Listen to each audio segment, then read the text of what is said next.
কিছুদিন আগে ওই রানাঘাটের একটা পাগল মেয়ে ছেলে কি তেরি মেরি নাকি একটা গান বলেছিল, সোশ্যাল মিডিয়ায় ঢোকা যাচ্ছিল না। তারপরে এসেছিল বীরভূমের এক বাদাম কাকু, কাঁচা বাদাম পাকা বাদাম মানে বাদাম জমিয়ে দিয়েছে মোবাইলে, আর ঢোকা যাচ্ছিল না। ওকে আর দেখতে পাওয়া যায়? পাওয়া যায়?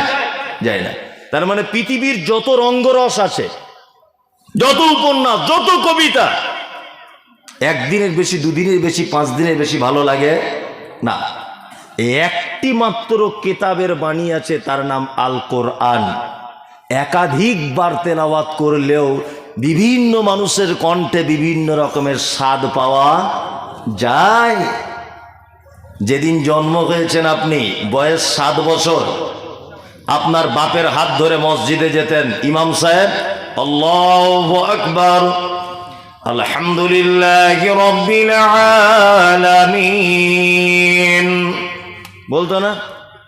আজ আপনার 60 বছর বয়স, সেই একই সূরা চলছে না?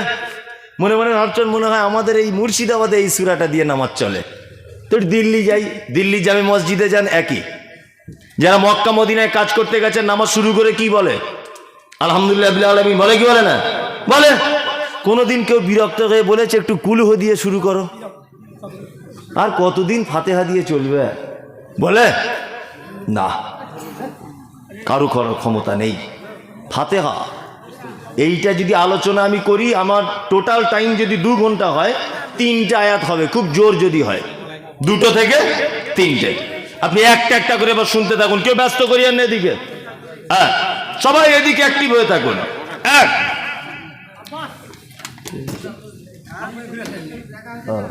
কিছু বলবে না? ফাতিহা।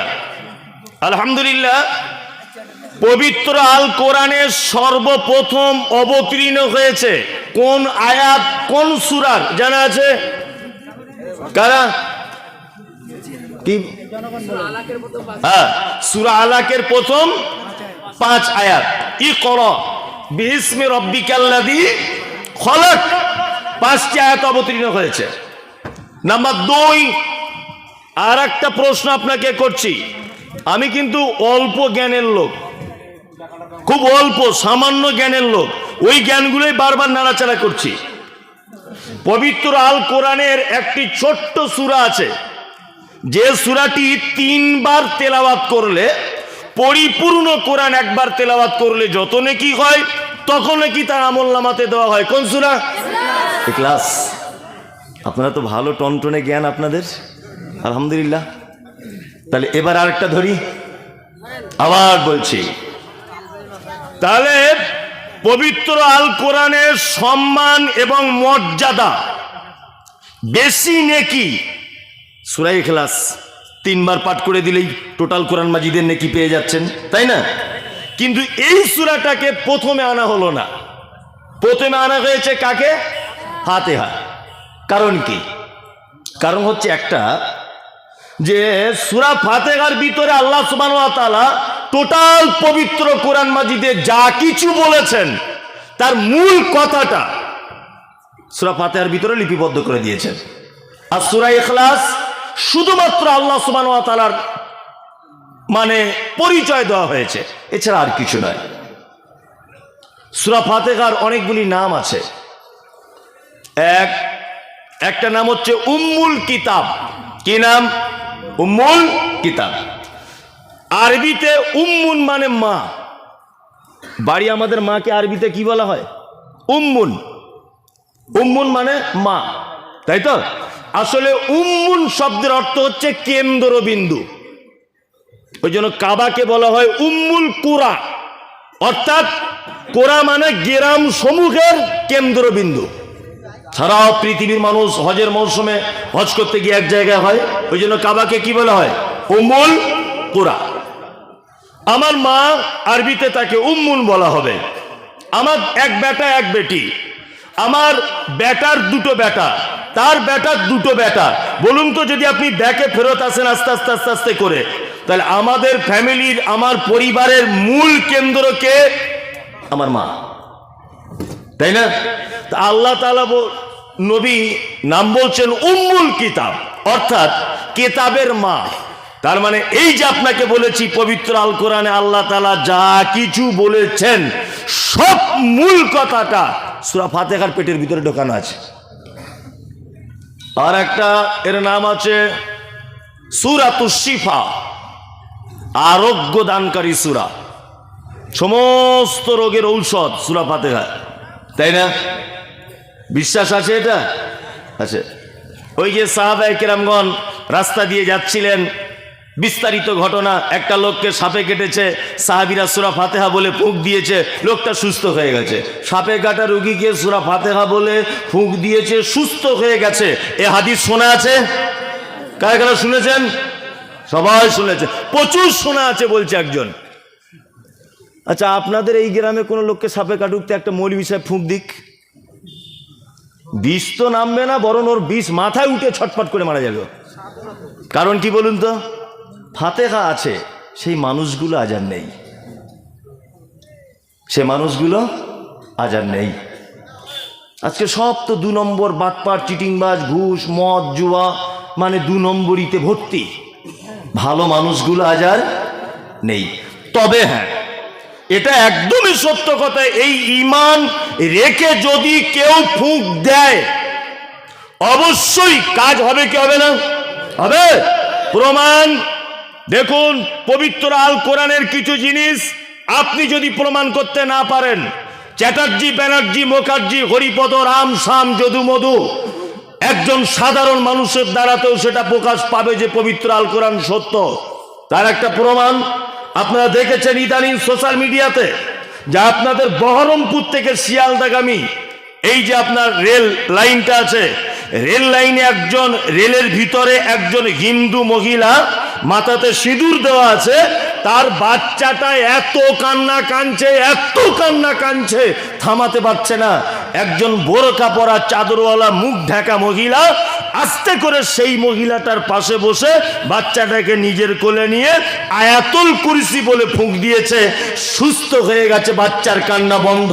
একটা অলৌকিক ঘটনা সোশ্যাল মিডিয়াতে দেখতে পাচ্ছেন, দেখতে পেয়েছেন এটা?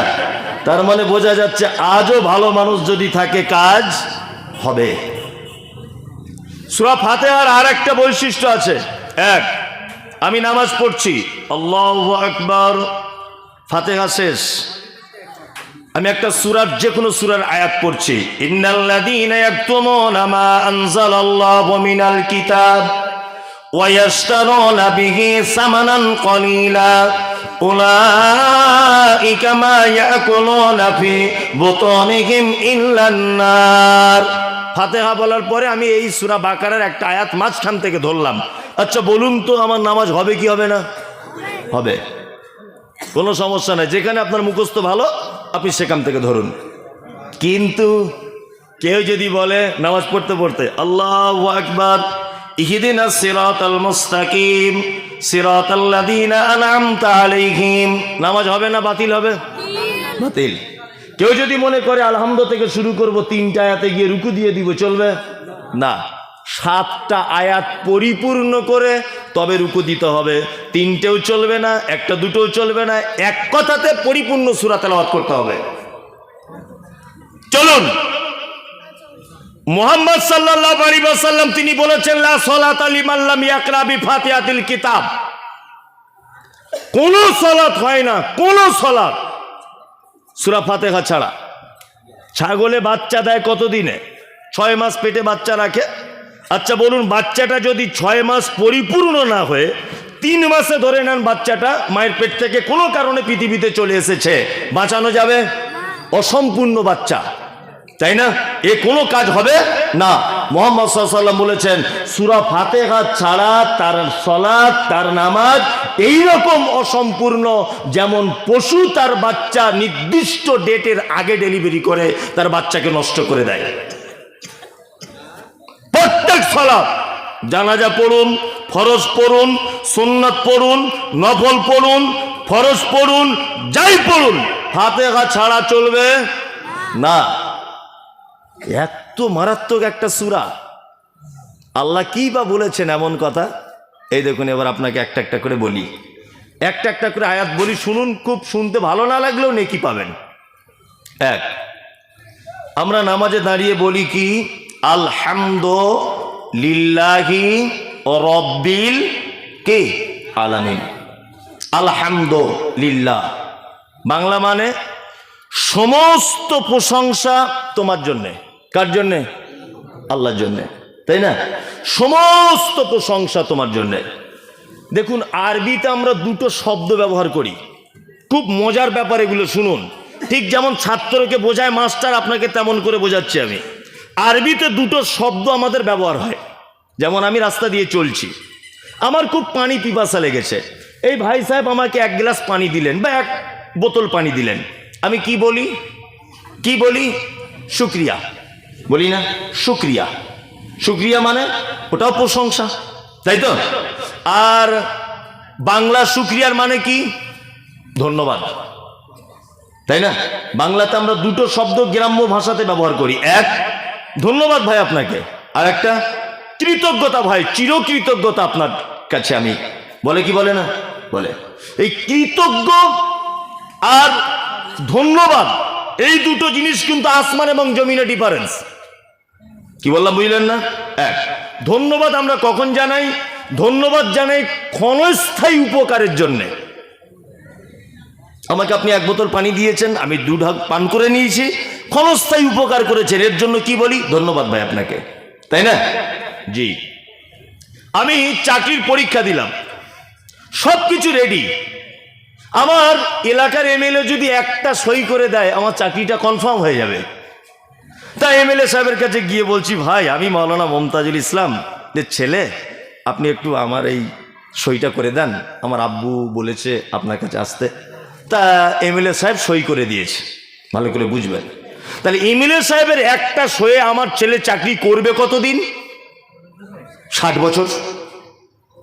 তার মানে ও চাকরি পাচ্ছে 20 বছরে, 60 বছর পর্যন্ত করবে, মানে 40 বছর এমএলএ সাহেবের একটা সইয়ের কারণে আমার ছেলে প্রত্যেক মাসে 1 লাখ টাকা বেতন পাবে। এই যে লোকটার একটা সয়ে লং টাইমের উপকার, এই ব্যক্তির জন্য আমরা কিন্তু ধন্যবাদ জানাবো না, আমরা দেখা হলেই বলবো, ভাই আপনার জন্য চিরকৃতজ্ঞ, সত্যি আপনার জন্য আমার বেটা আজকে এতদিন যাবত চাকরি করে খাচ্ছে। বলি কি বলি না? বলি। তার মানে ক্ষণস্থায়ী উপকারের জন্য বলি ধন্যবাদ, শুক্রিয়া। লং টাইম কেউ যদি আপনাকে হেল্প করে, উপকার করে, তার জন্য কি বলতে হবে? আলহামদুলিল্লাহ। আপনার জন্ম থেকে নিয়ে মৃত্যু পর্যন্ত টোটাল ব্যাপারে সহযোগিতা করে কে? কে? আল্লাহ। এই জন্য আল্লাহ সুবহানাহু ওয়া তাআলা ভাষা ব্যবহার করেছেন আলহামদুলিল্লাহ, সমস্ত প্রশংসা কার? আল্লাহ। এবার এখানে আর একটা কথা আপনাকে বলি। আচ্ছা, আমি একজন ভালো ফার্নিচারের মিস্ত্রি, খুব ভালো ডিজাইন করে খাট বানাতে পারি, চেয়ার বানাতে পারি, টেবিল তৈরি করতে পারি, শোকেস করতে পারি, আলমারি পারি, আমি ভালো মিস্ত্রি ফার্নিচারের। আমি একটা খুব ডিজাইন করে ফার্নিচারের খাট বানালাম, যে ডিজাইন মুর্শিদাবাদ জেলে আর কেউ করতে পারেনি। আচ্ছা বলুন তো, অরিজিনাল এই খাটটা দেখে যদি প্রশংসা করতে হয়, তাহলে প্রশংসার দাবি রাখে কে? না, আল্লাহ যদি আপনি বলেন আমি বিশ্বাস করবো না, এটা আপনি মন থেকে বলছেন না। হ্যাঁ, যে মিস্ত্রি তার, তাই না? আমি একজন কৃষক, সবার জমিতে ভালো ফসল হয়নি, আমি ভালো পরিচর্যা করেছি বলে আমার ফসল ভালো হয়েছে। প্রশংসা যদি করতেই হয় অ্যাকচুয়াল, তাহলে কিন্তু কৃষকেরই করা উচিত, তাই না? উচিত। আমি একজন ভালো রাজমিস্ত্রি, খুব সুন্দর বিল্ডিং বানিয়েছি, খুব সুন্দর ডিজাইন।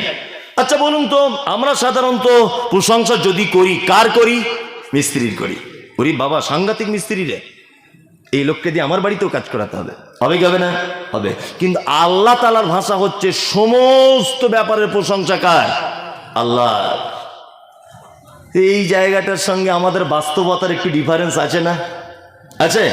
আপনি নামাজে এই মাত্র বলে গেলেন আলহামদুলিল্লাহি রাব্বিল আলামিন, সমস্ত প্রশংসা তোমার। তুমি নামাজ পড়ে তোমার গাছে একটা হিমসাগর আম হয়েছিল, ইমাম সাহেবকে এসে তুমি দিচ্ছ, ইমাম সাহেব ভাই আমার গাছের টাটকা আম, আপনি একটু খান। ইমাম সাহেব খাচ্ছে আর বলছে আলহামদুলিল্লাহ খুব মিষ্টি, শওকত আলী ভাই আপনার গাছের আম। শওকত আলী তখন বলছে মিষ্টি হবে না, এই যে গাছ, এটা আমি মালদা জেলা থেকে এনেছি, ট্রিটমেন্টটা কম করিনি, অন্য লোকের মতো যা তা করে আমি ছেড়ে দিইনি, আমি কিন্তু পরিপূর্ণ দায়িত্ব সহকারে আমি ওর ট্রিটমেন্ট করে গেছি, এই জন্য নামটা খুব বড় মিষ্টি। এটা আমরা বলি কি বলি না? সাধারণত বলি। ভাই আপনার মেয়েটা তো খুব সুন্দরী, আপনি হঠাৎ করে বলে দিলেন। সুন্দরী তো হবারই কথা, আপনার ভাবিও যে সুন্দরী, কার পেটে হয়েছে দেখুন। এটা আমরা হাসির ব্যাপার নয়, এটা আমরা বলি কি বলি না? বলি।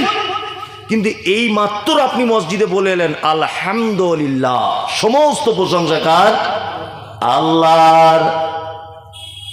বন্ধুরে আমার, প্রতিটা সৃষ্টির পিছনে পর্যন্ত যদি আপনি চলে যান, প্রশংসা আল্লাহ ছাড়া কারো কোনো গতি নাই।